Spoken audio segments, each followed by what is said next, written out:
Hey, so again, appreciate you being here. Signing day went reasonably well. Again, a lot of efforts for a long time, and then again, it's very, very difficult here. I think again with all the mass communication and following the recruits, and basically, I think everybody just sits around and follows everyone's Twitter and who's visiting where and who's going where and who's committing where and who's what. So there's just a lot of hanging on down the stretch. I think recruiting's getting where you better identify the players you want, and the students you want, and the kids you want, but you got to build some relationships where they buy into you and trust you, because there's a lot of ripple effect. Like I always told the guys, hey, recruiting didn't start till January 15th, and you're hanging on for dear life. But we added the guys we thought we were going to get. We had a couple guys in the fold we kind of knew we had, we thought, and in the process of kind of ironing one out right now. It's not official yet because he hadn't been processed, so we'll see if that comes through. So anyway, thought it was a good class, and again, appreciate all the efforts, whether it be around town, whether we're staying uptown and going out to eat, or all the interactions we have, our academic support people help us, the people that serve the meals for us up top. We've got several car dealers to help us out with just transportation throughout the year. It's a collective effort of a lot of people, and again, we're slowly building our organization in a positive way, and I think this is a good class. So I guess real quick, I hadn't really planned anything. Let me go through, I'll give you a quick synopsis of some guys. First of all, in general, and you want to have some balance, but the last few years we have really targeted defense so hard, we put a little bit more emphasis on offensive numbers. And we're not trying to be 50-50, but I want to say going into this year we had signed 39 kids the last 3 years. And like right now with this class, that's 47, and 47 times 2 is 94. That's more than half your recruiting commitment. So we wanted some offensive guys. And you don't wait till a guy graduates typically and recruit a guy and expect him to come in and play winning Big Ten football in the Big Ten East immediately day one. You're kind of thinking 1 or 2 years in advance for the development side of physically and psychologically and emotionally and all that kind of stuff. So there's a number of offensive guys. The O-line class I think is reasonable with their body types, their length, their athleticism. A kid I fell in love with early was Coy Crunk. He's a catcher and on the baseball team, on a tremendous team. He's playing Mike linebacker, and he's pushing 6'5", and right now he's over 280 pounds. The way he could run was intriguing. Mackenzie Nowar out of Houston, a very athletic guard, was intriguing. So some of those guys were it was good to get 4 quality linemen in the class. Ryan Smith and Grayson Stover, the other 2. Tight end position was pretty critical. We lost last year, counting Sean Damaska, the walk-on. We lost 3 tight ends. And so to bring in Ian Thomas, who was actually on a visit last week to Texas A&M, still stuck with us and was offered. Thought it was too far away from home, liked the offense. Had a great relationship with Coach Patton. A&M came in with 1 week, and Coach Patton had a couple months of working and kind of weathered the storm there. But was intrigued with him. I was very excited about Sean Bonner. Sean plays on a Colquitt County, Georgia team that's state champion, 30-0. I think they were the national champion by several high school teams. It's a high-end program. He's 260 couple pounds, great blocker, and he plays in the backfield. You see him move around. He does a lot of things our tight ends do. And then the guy I'm kind of throwing in that class, he's halfway a running back, halfway a blocker. One of my favorite players was Tyler Nateeb, who's a 6-footer, weighed 263 on his visit. He's quarterback, lefty. So you're left-handed quarterback and you're 6'2", 263. You're not attractive. And when I went to Texas to see a kid by the Lego kid, I went to a couple high schools, and I just asked a question to a coach at a tremendous program, South Lake Carroll. I said, who's the best player around here? He said, there's a quarterback at Euless Trinity. He's the best player in Dallas. Nobody's recruiting him. I said, why? Well, he's 6 foot, 260-pound quarterback.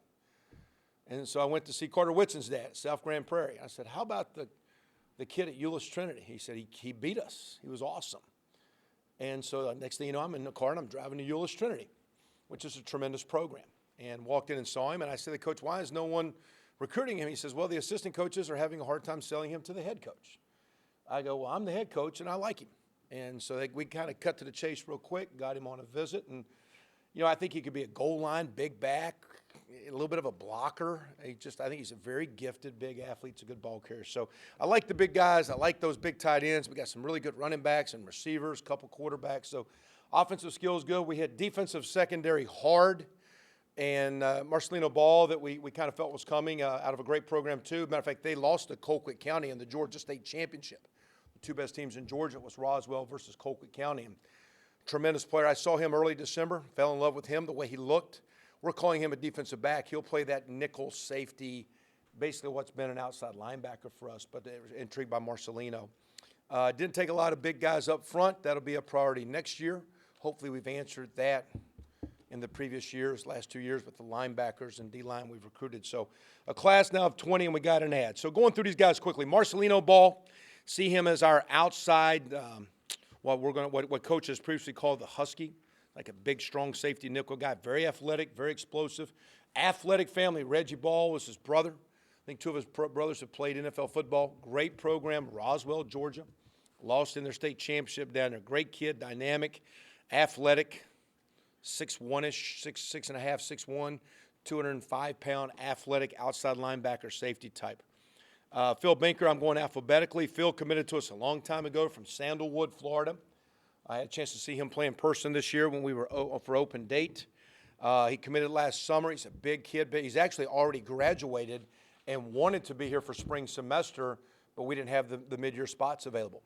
We took those two and filled those with Lego and with Jamie Thompson. So Phil wanted to be here. He's taking some college credits right now.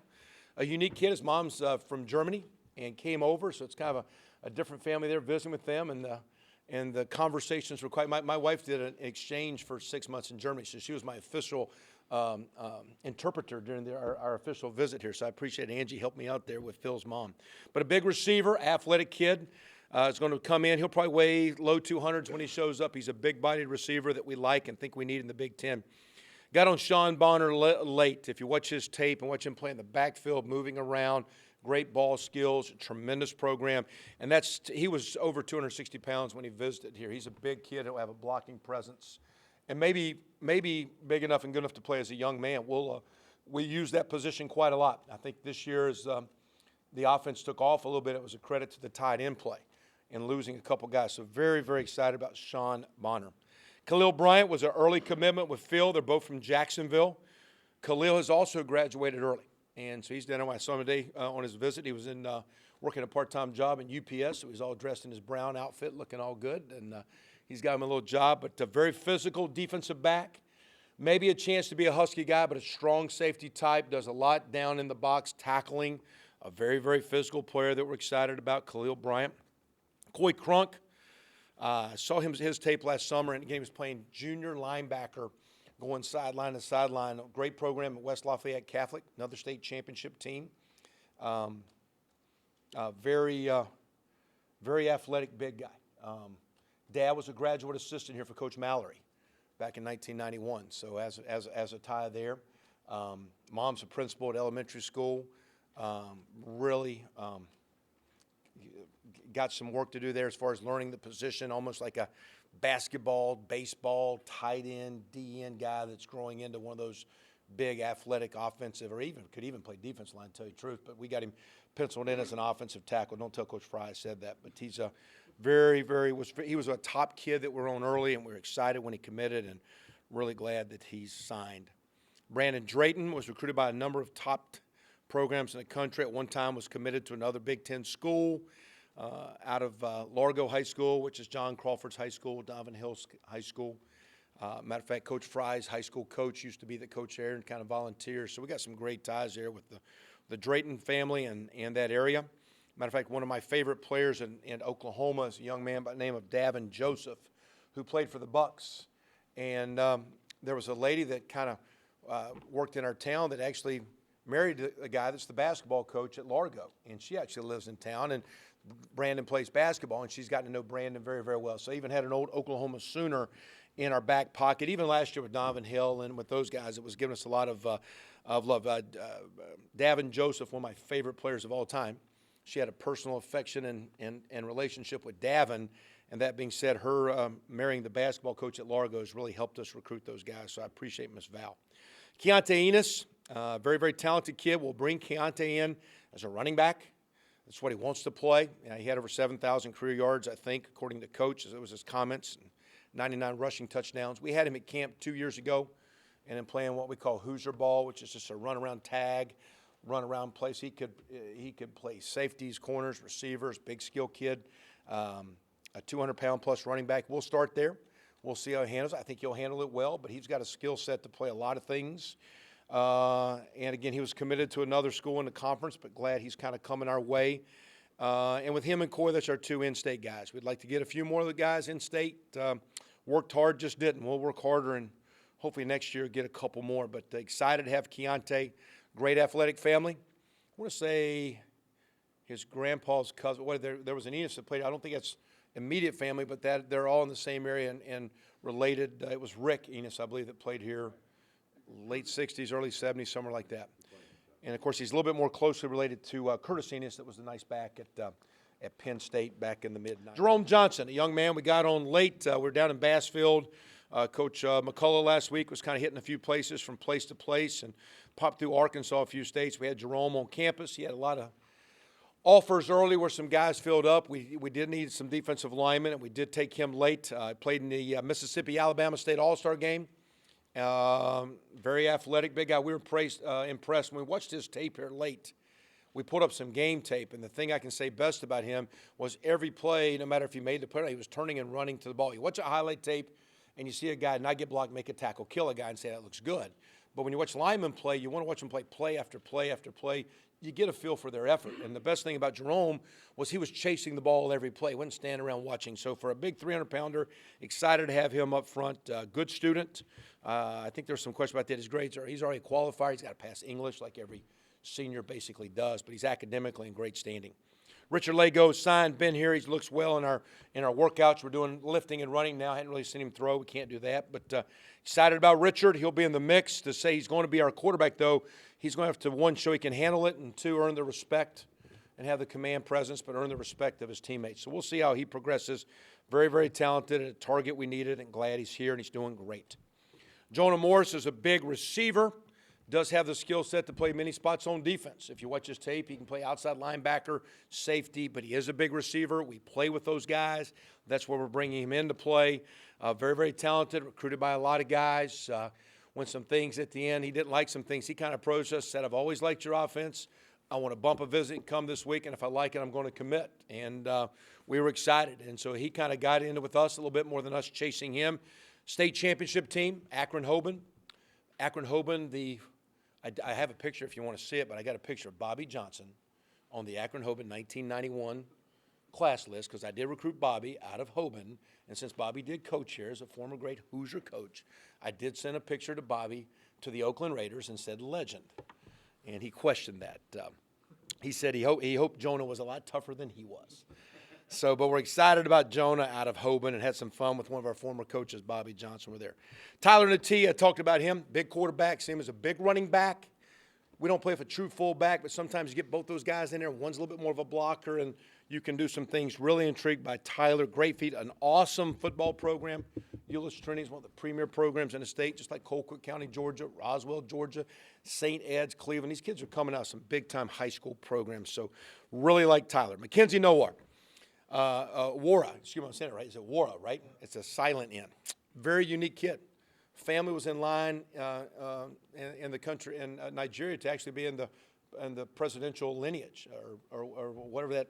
Help me, the king, whatever that. Help me out. Mr. Glass is here. I'm not Mr. Politically Correct on some of these governmental deals. But it's an unbelievable family. And the best thing about that family was the last time they were there, she didn't cook for Coach Fry because she was doing all these fancy meals, and Coach Fry was putting on a lot of weight, and his wife was getting concerned. So the last meal we cut off Coach Fry, he was not allowed to eat Miss Evelyn's food. And I'll tell you a great story about it. His name is Mackenzie, and he has a car that my daughter Mackenzie has, and he nicknamed his car Elena. I go, well, my oldest daughter is Elena, and I got a daughter named Mackenzie, and Mackenzie drives the same car that you're calling Elena, so this is a done deal. So it's like one of those ironic things. As a matter of fact, I have a picture of Mackenzie and his car Elena that we were going to share later today back to them. But a very talented offensive lineman. I would compare him to some of my Oklahoma kids with his athleticism, feet, quickness. I think that kid's a legitimate player. I think we've had some pretty good guys I said was going to be pretty good. This guy's going to be pretty good is pretty good. This guy's got a chance to be a really good. Coach Fry got all over him. He was committed to Missouri at one time with the coaching change. A lot of guys came after him. Very educated, well-rounded, tremendous athlete. Excited about him. Peyton Ramsey, coach's kid, Cincinnati Elder. Two-time GCL Player of the Year. Great conference, great football quarterback. Dad played quarterback. Pedigree. another great program, great area he's coming from. So excited about Peyton. He'll be a freshman quarterback. Committed a long time ago. Appreciate everything he's about. He's going to be awesome. Ashawn Riggins, committed a long time ago. Recruited by many schools in our league to change his commitment after he committed. I think he needs 20-some points and a couple assists to go over 1,000 and be the all-time assist leader at Hamilton High. Marcus Oliver's high school. A lot of clips playing offense on his highlights, but he's going to be a big corner. And, again, really like what Ashawn's going to bring to the game. Ryan Smith played defensive line. We projected him as an offensive lineman, and that's what Moeller played him at this year. We played both ways. And, again, another big-time program, GCL, Cincinnati Moeller. Ryan, again, very athletic kid, at 290, 300 pounds, good cut, good-looking guy. Great program. He's going to be an awesome player. We see him as an inside center or guard. Alan Stallings, we got on late. Alan's big for that size now. He's, I want to say, 26 or 27-2 in wrestling, state of Illinois. His high school program a year ago was the national championship wrestling team. He's a big-time wrestler. He's explosive and quick with his hands. He might be slightly a little bit undersized on length, but he is a high motor, aggressive guy. We got him late. We needed a couple edge guys. We were missing on a couple, but his skill set's plenty good enough. And if you watch his tape, he's explosive. We were intrigued by that wrestling deal. We're going to have him and T. Gray Scales lock up one day and see who's the best wrestler on our team, because those wrestling guys have a knack to be good football players. And he's coming out maybe the premier wrestling high school program in the country. And even though we're a football team, that translates a lot to me. Grayson Stover, Tampa area offensive tackle.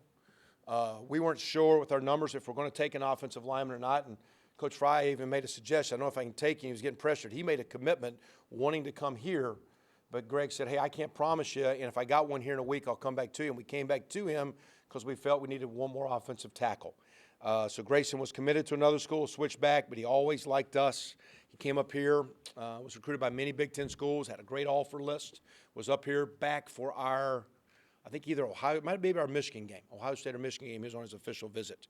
So we're able to land him here late. Offensive tackle, long, athletic, excited about him. Ian Thomas, athletic tight end. We can flex out as a receiver, bring him inside, a little bit more of a receiver than a blocking tight end, a basketball-type body.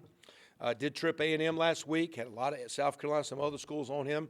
Coach Patton did an awesome job, like Coach Fry, with Grayson Stover, where he had such a good relationship. He's able to weather the storm, and excited about him. And Jamie Thompson here is already on campus. Jamie from Toledo had signed with another Big Ten school, went to Iowa Western. He's here, 2 years to play and looking good. And we're in the process maybe of landing one more. Potentially, we've got two spots still available, but right now we've got those 22 guys on campus and 18 are official today. Yeah. Cole just hit me here. I guess here's. Let me show you this. I just got this message from Cole. This is the stuff recruiting's about. See, now this isn't on Twitter, so you can handle. Do you do text on? Do you text? Yeah, this is text. So you can handle this. See, I'm out of the Twitter world for him. You see what I'm saying? So Cole sends me this deal, and he says, "You'll love this." Just now, this is like at 10:17. Coach, let's talk numbers. What does that mean? Jersey numbers, right? Everybody wants to wear number 1, 2. Nobody wants to wear 29, nobody wants to wear 57, my freshman number. 57 is a great number. So I said to him, here's my number, 812-325, blah, blah, blah. What's yours? I love this number game. He goes, I'm talking jersey numbers. I said, I'm thinking like 1,275 yards and 12 TDs as a Frosh. How do you like those numbers? So anyway, that's my Cole Guest conversation today. Cole is a dynamic little dynamo. He is explosive as all get out. I don't want to make comparisons, but he compares to some dudes that play in this league that are kind of short and explosive and are great punt returners. He's a running back. He's a running back for sure. I think we could play him at slot. I think he's a fly sweep guy, maybe a return guy. He's not overly tall. He's in that 5'9"-ish range, but extremely powerful, compact, strong thighs and lower body, very, very explosive. He's a running back coming in, and even more of a running back than Keontae, who plays running back. Keontae's more versatile in playing other positions. Cole is a pure running back that could do some slot. And again, he plays for St. Ed's, the state championship Big Division Ohio team. Great program, great player. Had him at camp. I would rate him explosively as high as many premier backs that are rated high. That kid's got some juice, and he's coming out of a great program. He's going to be a heck of a player. So I apologize, Cole, for missing you there, because he's actually one of our favorite guys. They all are. So this is our lowest rated class since 12. And I go, well, yeah, look where 12 started, look where they finished. Because you got 3 All-Americans in that class. But that's the weight room, and that's nutrition, and that's academic support, and then that's the coaching on the field, and the kid doing the job. The kid doing the job. So there's some body types like that. There's some length. There's some really good players that are coming out of really good programs. But to me, there's going to be a lot of development. So recruiting's one phase of the deal, and the next deal is development. I do think every year we're starting at a higher development part. So we're bringing a better product, and hopefully we got a lot of work to do, but excited about these guys. No, well, I don't know. I mean, everybody gets into ratings. Like, what are the ratings? And our ratings actually went up because in Weaver's world, we picked up a 5.7 and a 5.6 and a 5.4 today. Nobody knew about it if I knew your numbers, which I don't know, but that's what they are, right? So then points go, whoosh. But then all of a sudden, too, what happens to those guys you sign that never play? It's where you start. Well, we've done a nice job of, it's just we're starting with better bodies. And this is another good body class. And it's a body class that you'll sit here and say, not say you, but as you'll say, hey, man, they've struggled on defense. They need defensive guys. We've recruited so hard on defense the last few years. We need to hit some offensive guys in this class. Because you got, Simi Cobbs and Ricky Jones and some receivers getting on the old end, and you just lost a couple tight ends. You're losing some veteran linemen. You got to get the next guys. You want to get the quarterbacks. We tried to go JC for an answer, but a young guy. The running backs. And so I just think the guys look at numbers, where the classes were. And this class got rated, one, a little slow, because, one, we don't do a lot of early commitments, just because I think to get good players, you got to earn their trust, and I don't know if we've been good enough, quite honestly, Andy. And I think as we went through the season, we weren't sure, like, again, you're sitting there and you guys say, but when you're recruiting and there's 2 years left on the contract, there ain't nobody wanting to play for that, because who's going to be your coach? When I showed up here, I showed up with seniors and juniors that were recruited when Coach Hepner was fighting and Coach Lynch was an interim. And all the kids heard for 2 years is, who's going to be your DB coach? Who's going to be your line coach? What offense are they going to run? What defense? So there's so much uncertainty. Now that we've gotten and the contract thing just took time, because I stalled during the bowl game because I didn't want to talk about it for 2 weeks. I wanted to win that game. And I was almost being superstitious. And I knew we were going to get a good deal. And so it wasn't for me a good deal. It was a good deal for the program, for the strength coaches and his staff and the whole deal. And Mr. Glass and I, we put a lot of work into what was the broad-based approach. That might have hurt us with some of our in-state local guys. Going forward, I hope it really helps us, because we're going to attack those guys hard with, man, we're on some stable ground. We need some better players. And if we get a couple more of those cosmetic guys, it's going to cosmetically look better. But these kids we've added at the end were not stretches. I'm telling you, I'm holding 2 right now, and we walked away from some. Okay, don't think. Now, again, we had some kids on campus that chose other schools. Fact. We also had some kids on campus that we walked away from, that we didn't think fit us or we didn't want. That's a fact, too. We're very, if Mr. Glass just left, we give these kids a lifetime contract. You can't cut them. So when you bring them in, they better be good enough.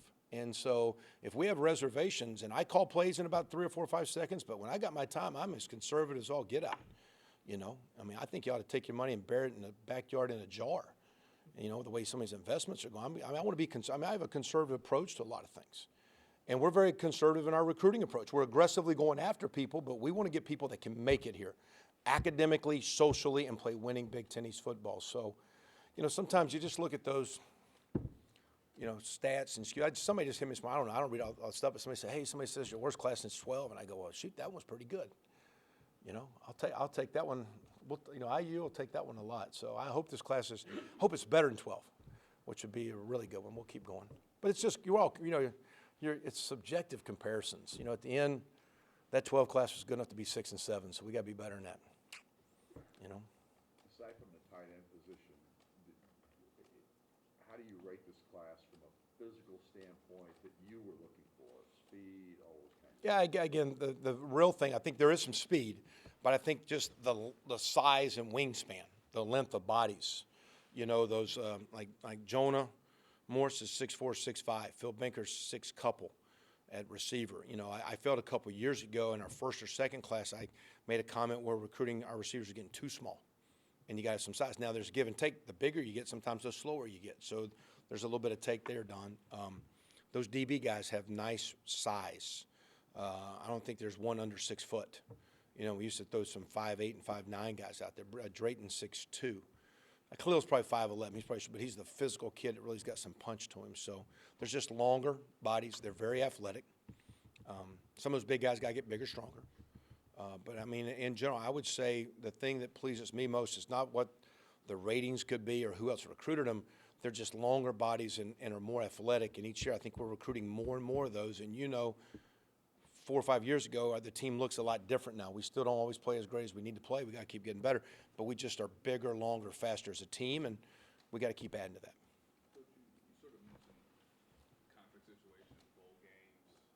Where does everyone sort of go from here as far as in-state? But given once everything was sort of taken care of after the bowl game, how appreciative are you, or at least slightly pleased that you were able to get some kids sort of later in the recruiting process? No doubt, and that helped. And we probably would have lost some in this day and age of guys coming after. I think, there was something like, hey, we knew, and we're glad. At the same time, I will say this, even though some things weren't official, Mr. Glass was one of my recruiters talking to kids when hey, get on the phone with this guy and tell them, hey, we're committed, we got this thing going, and we plan for Coach Wilson and staff to be here. And not me, again, we were talking more about staff, because we've already had coaches that have been approached about jobs, and they will continue to be. And we're not always going to keep them all, but we got some good coaches we want to keep. So very appreciative of Mr. Glass's, one, commitment to the program, two, actually behind the scenes helping us as we were weathering the storms of dotting I's and crossing T's.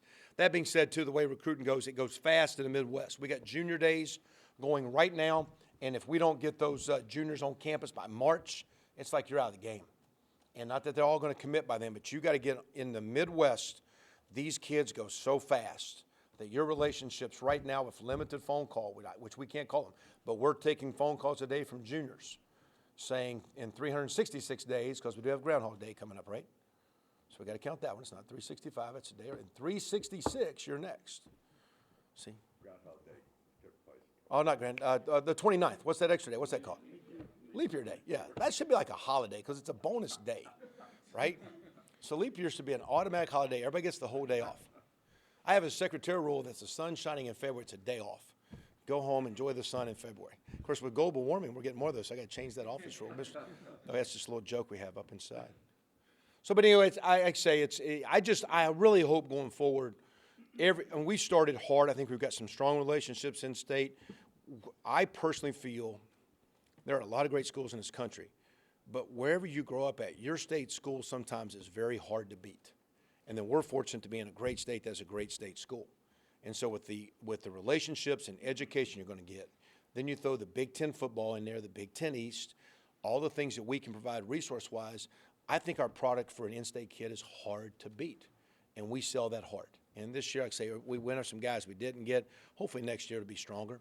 We don't take that personally, don't get them. I mean, at the same time, I don't want to take a bunch of guys that aren't good enough to play. We got to take guys that we can win in the Big Ten East. But we'd like to do a little bit better in state next year, and that won't be the focal point. But that'll be something we'll work hard at, and we'll work hard to get some big D-line, linebacker types, which the last couple classes have had. This next class will need, because you don't have extreme voids as we go. Midwest guys committing so early, like you said, but you guys not really wanting to take early commitments. How do you find a balance there? It's hard. Like, I've had kids wanting to commit before they'd never been here. And I'm like, how can you do? You're picking. I always tell guys, you don't want to pick a jersey and a stadium. You want to pick people. And I don't want to recruit a highlight tape. What kind of person are you? So, again, I try to, and when a kid says, you can ask some of these kids, when they say they want to commit, I don't hug them. I say, okay, tell me why. Because really, like I'll tell guys, I don't want them to commit. I want them to come here and be great students, get an education, and play winning football. And because everything to do is public record, and we got to graduate our kids, and we need to win. And so them committing means we got to give them the lifetime scholarship now. Hey, what are we getting? I want the two-way street. Hey, I need you to do some things too. Be a great kid, get an education, and play high-end football. And so, but it's tough, and it's almost getting too, because you got to be a guy. Everybody's talking about some of these, as coaches, kids commit and then coaches back off, but. It's almost like everybody's grabbing a bird in the hand, and everybody's still shopping around. I made a comment a few years ago that no one thought was right. We keep talking about changing our recruiting calendar. I don't know if we need to change our calendar because kids are making decisions, but I'd really love to see an end of the summer, August 1st signing day. And I've said this to many people. If there was 100 kids that were committed on August the 1st, 50 of them would sign, 25 of them wouldn't send their papers back, and 25 of them wouldn't get papers sent to them because the coach ain't really offered him. He thinks he's got one because you're waiting on grades or whatever. So, I think the best way to slow it down is to speed it up. and make it for real. And if there's a head coaching change, you can tear the paper. But anyway, everybody's got to adjust. It's never going to happen. It just is what it is. And because of all the great social media things we have and you guys covering it, you guys make our job extremely hard. You know, that's why I was kind of quiet on some of those little last-second little things. Like, is it worth it? You know, it's just, you know, but there's no secrets. You know, I mean, it's just hard. It's college football. You talk about the in-state stuff. I mean, with Tom Allen coming in here, was that part of your No. your sensibility with him, with his Had nothing to do with it. the Dick Dullahan and all that stuff? No, I even told Dick that then. Matter of fact, I talked to Dick after I called Dick up and said, tell me why I shouldn't hire him, you know, versus getting his recommendation first. You know, I was intrigued by his energy and the success he had at Ole Miss through South Florida, and then he has some ties, but it wasn't like, hey, we'll get more Indiana guys. Now, I think he's going to help us because, again, walking around, when you walk around Greg Fry in South Florida, I mean, Tom was hugging a cafeteria lady the other day at a school we were at together that he worked with. And that was, you know, so he's going to know people, and that's going to help. But the real help is getting our defensive, you know, culture and kids playing right. And that was a bigger priority than, because I think if we play good, the recruits will come anyway. And so the recruiting was the last function of it. No disrespect to, I appreciate where he's from. He says he's the greatest Newcastle non-basketball player ever. He's going to the Hall of Fame in Newcastle here in a couple weeks, so he's excited about that. So, anything else, guys? Yeah, Kevin, is your program at the point where you've played a lot of freshmen, and maybe you don't have to play as many of these kids? Great question. If they're able to compete, then you go. Great question. And we're getting more depth, but at the same time, Pete, when these kids don't play, they struggle academically, socially. There's no JV team. There's no freshman team. You know, and they want to play. And, man, we do work really hard. I mean, I'm talking the effort. Matter of fact, I said something to Jeff. We ought to open up, and you ought to catch one of our new winter workouts with Coach Caton and what's going on. Everybody works in college ball. The commitment, the time. That's why sometimes the fifth-year guys don't want to come back. It's like, man, that's a lot of time. It's a lot of wear and tear on my body. Is it worth one more year? And notice the guys that come back for 5th and 6th years, not a lot of them are up there, you know, they're like those quarterbacks come back for 6 years because they don't get hit as much, you know, when you think about it. And so that being said, you know, I just think kids do better when they play. We have never promised any recruit he'll play as a freshman. We have played 60 in 5 years, correct? We played 60 in 5 years? That's true freshman, right? So basically that's, my mathematics as an old math major says that's 12 per year, which means basically half our class mathematically plays on mathematical average. If you're going to the NFL, you're going to play 3.9 years. If you make it, that's mathematical. You're fighting averages. So we tell guys, average-wise, you have a heads or tails chance of playing as a freshman based on our track record. But we're not promising you got to earn it. But I do like playing freshmen. I also just want to make sure they play enough to merit the time on the field, and I don't want to minimize it. So I'd love to redshirt them, but shoot, these kids are graduating early. They're all coming to summer programs. We basically got them almost 11, 12 months. They got dead time. Shoot, everybody's training. Then sometimes, Pete, I think if you're not careful, they burn out. And you get the injuries. You know, we got Marcus Oliver with an injury and got him back. We had someone, Keontae Walton, this year. I mean, some of those guys have had injuries. You get those years back. It happened to Williams. Devontae Williams got hurt in the second game, gets the year back. So I think we still kind of keep doing what we're doing. And I think some of these guys are good enough to play. Kevin, when you talk about, you know, the recruiting has become tougher because of maybe social media or the media itself, how much tougher has it become just because of the things that coaches are doing differently, like recruiting guys, you know, going after kids that have already committed, or some of the antics that we saw that were publicized this year? Yeah, and I don't know if those antics are new. My first boss was recruiting a running back to Wake Forest years ago. When the kid said he didn't want to sign, he said he went and got his bags and went in and says, "Where am I sleeping at?" Because coach said, "Don't come home till you sign." So where am I sleeping? And so some of that's, you know, just, you know, the work stuff. And the thing is just so hard is that, you know, you could go to a off the beaten track and find a guy. And if no one knew about it, you know, you're like, hey, this guy's kind of a, quote, sleeper. I just don't know if there's any sleepers anymore, you know, because it just, everybody's awake, it seems like, you know, and everybody's talking about everybody. So, it's just, I don't know if you can, I mean, to me, that's what, it's not hard.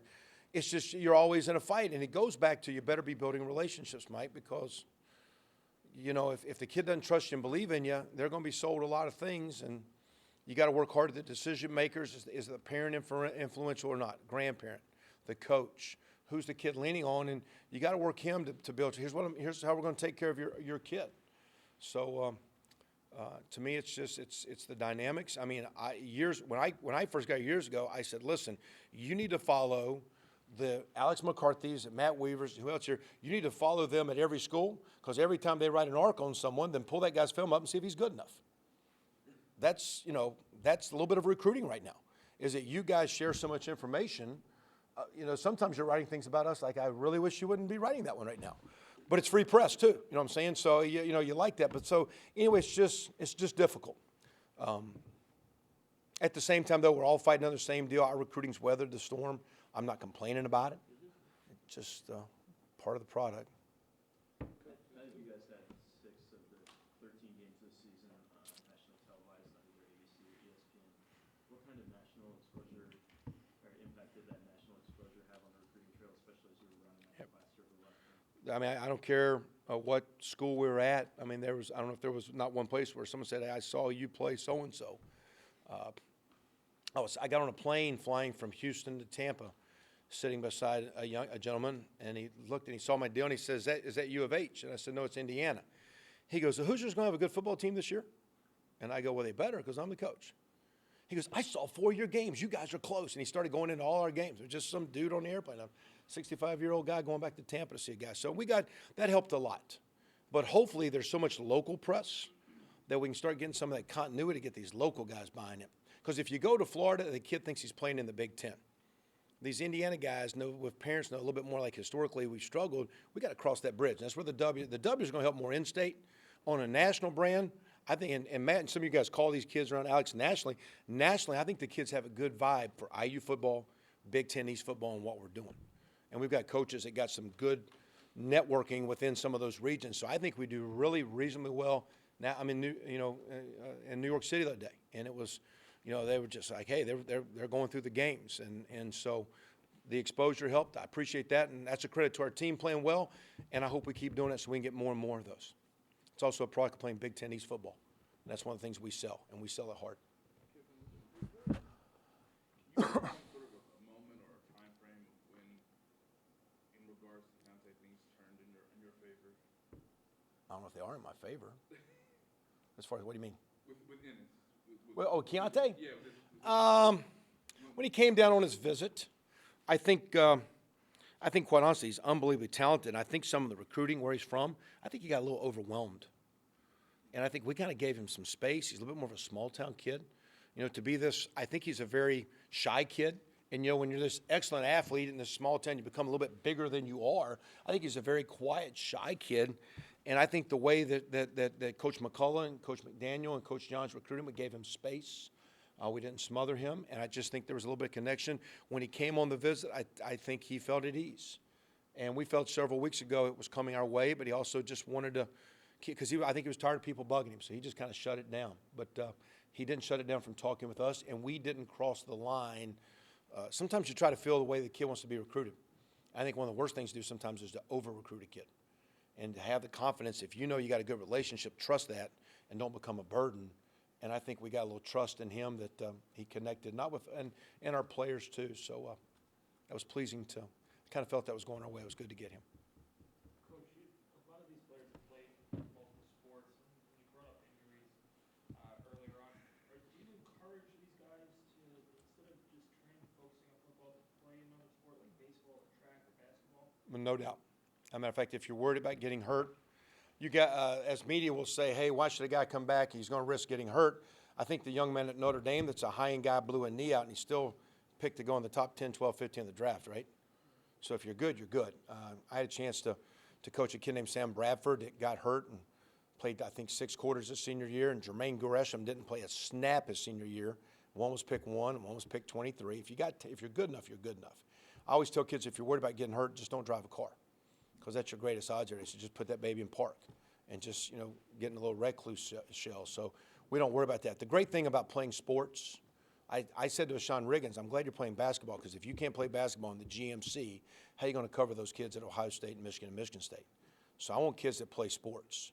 I think the more competitive situations they're in, they're better. I think you can still train and lift. I think weights don't hit back.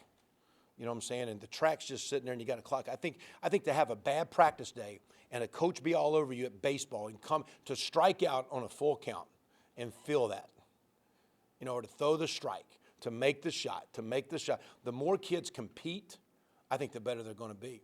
And I think the NFL had a stat a couple years ago. In the NFL, I think 70% of all quarterbacks played 2 sports, and 80% of all quarterbacks in the NFL play 3 sports, or vice versa.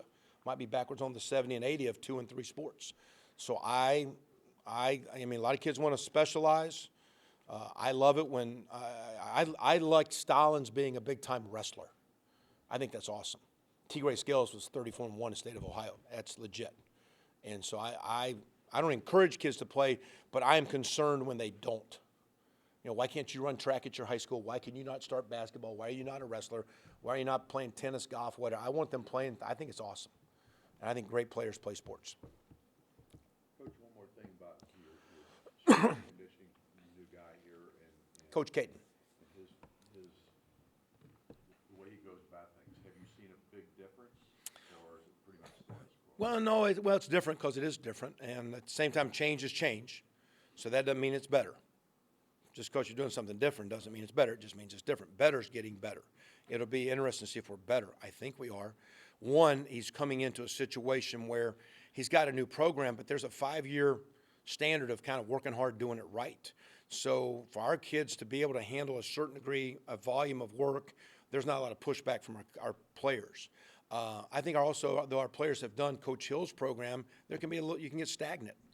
And I'm always challenging our coaches to think outside the box and to do different things. So I think some of his new ways are going to be awesome. He's including everyone in the department yesterday.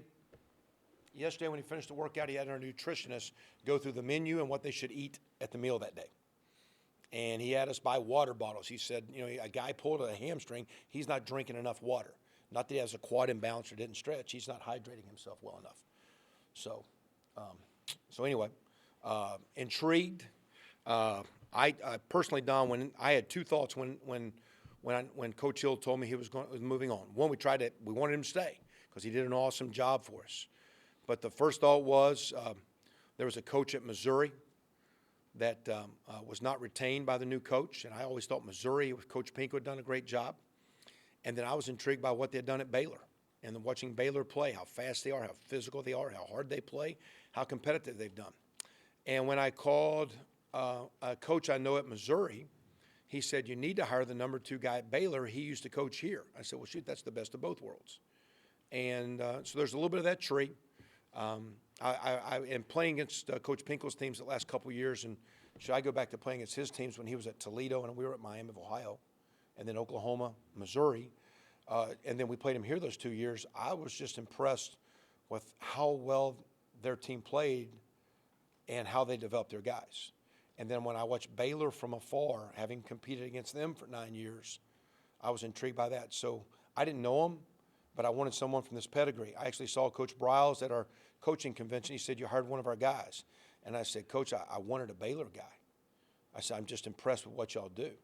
And he said, I appreciate that. And he said, you got a legit guy. And I think Coach Hill is awesome. I think Keith Caton's going to be a big-time hire for us. And I would really, we'll get with Jeff and try to facilitate. If you guys are, you guys set them clocks early now. We kind of get up there rolling now. And if you guys come late to the, as a media deal, he might make y'all do some up downs or something now, or something like that. But I would encourage you maybe to catch one of our workouts.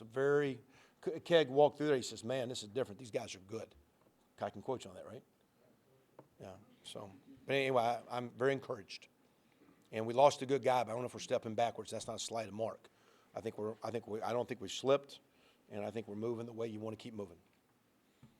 Anything else, men, ladies? Appreciate you guys. Go IU.